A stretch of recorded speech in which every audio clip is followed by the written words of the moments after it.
En cette année électorale en République démocratique du Congo, RDC, les femmes congolaises ont un rôle important à jouer dans l'espace politique pour contribuer à la stabilisation du pays, a déclaré la représentante spéciale du secrétaire général des Nations Unies en RDC, Leila Zerougui, dans un entretien accordé à ONU Info.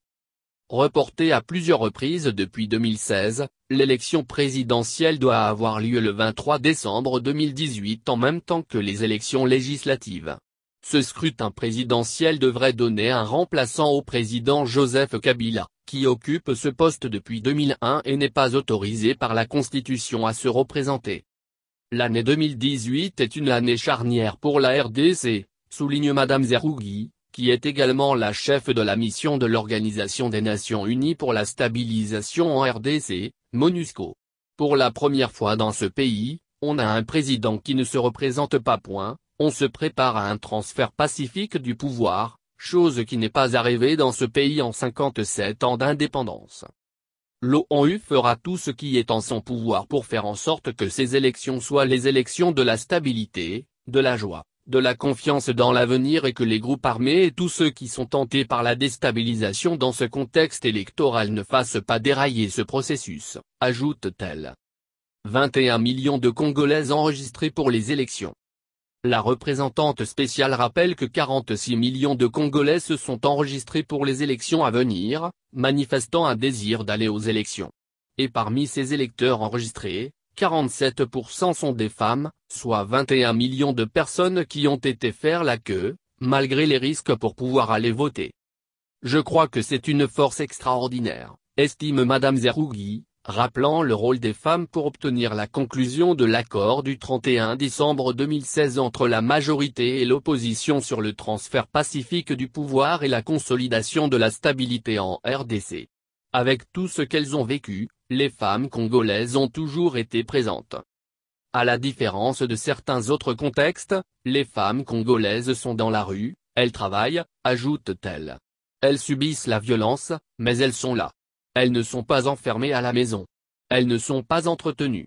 Elles travaillent, elles s'imposent, elles manifestent et elles peuvent faire la différence. Il suffit de leur donner cet espace politique. Selon la chef de la MONUSCO, les Nations Unies vont tout faire pour que les femmes puissent bénéficier de cet espace politique. Nous n'avons pas le droit de décevoir les femmes congolaises. Important qu'une femme soit à la tête de la MONUSCO.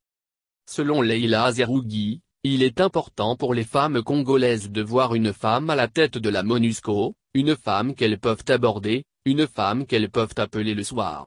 J'espère ne pas les décevoir, et être à la hauteur, ajoute-t-elle. Ressortissante de l'Algérie, Leila Zerougui a pris ses fonctions à la tête de la MONUSCO en février 2018, succédant à Maman Sidikou.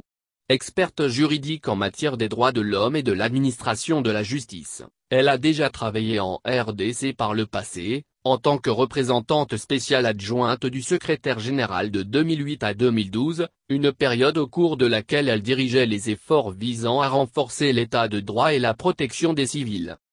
J'ai passé 4 ans dans ce pays en tant que représentante spéciale adjointe à un moment de grand défi, mais en même temps. J'ai aussi vu comment l'ONU peut faire la différence dans la vie de personnes qui traversent des conditions difficiles, souligne-t-elle. Alors, quand on m'a offert l'opportunité de revenir, même si le contexte est très difficile, les élections ont lieu cette année, j'ai pensé que peut-être, à cause de mon expérience dans le passé, je pourrais contribuer un peu et aider les gens à stabiliser le pays. Selon l'envoyé de l'ONU, il faut davantage de femmes à la tête d'opérations de maintien de la paix. Je pense qu'il est important d'avoir des femmes dirigeantes dans ce contexte particulier pour changer l'état d'esprit et se concentrer davantage sur les victimes, estime-t-elle. Je ne dis pas que les hommes n'ont pas cette compassion et n'ont pas cette perspective, mais parfois il est bon d'apporter l'état d'esprit d'une femme.